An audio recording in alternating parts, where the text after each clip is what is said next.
That is my seat. I believe you are mistaken. A woman sat down in a seat that wasn't hers.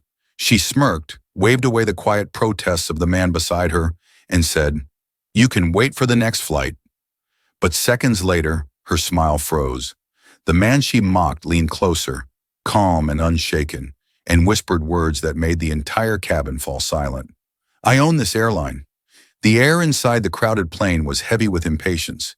Passengers shuffled bags, flight attendants hurried down aisles, and conversations rose like restless waves.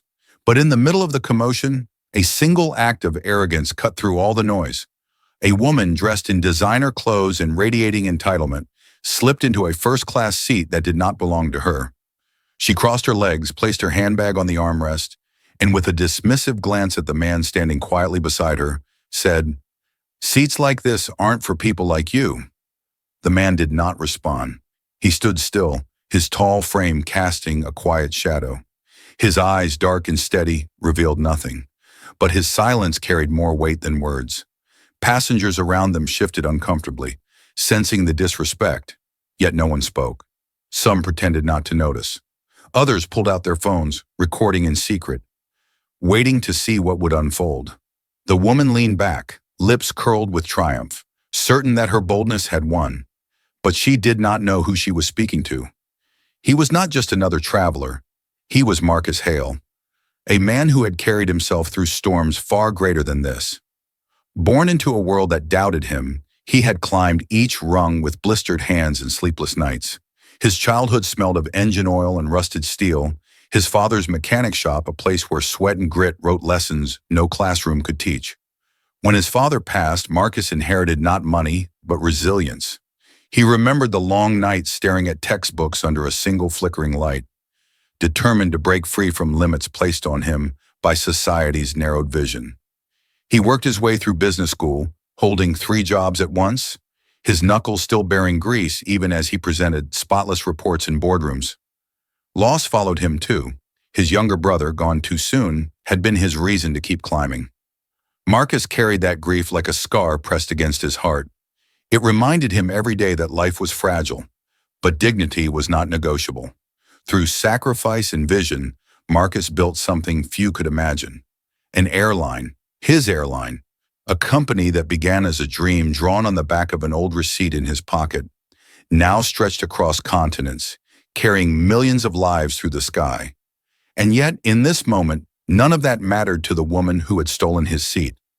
The tension in the cabin grew thick. A flight attendant approached, hesitant, torn between following protocol and confronting the simmering disrespect. The woman waved her hand, silencing the attendant before she could speak, her voice dripping with false authority. "He'll be fine. Just move him somewhere else." Marcus remained silent.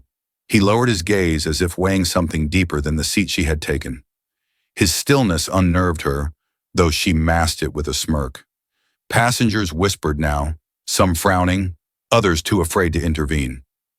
But silence has a way of shifting power, and Marcus knew how to wield it. At last he leaned down, his voice calm, steady, and clear enough for all around him to hear. "I don't think you understand," he said. "This seat, every seat on this plane, belongs to me. I own this airline." For a heartbeat, time froze.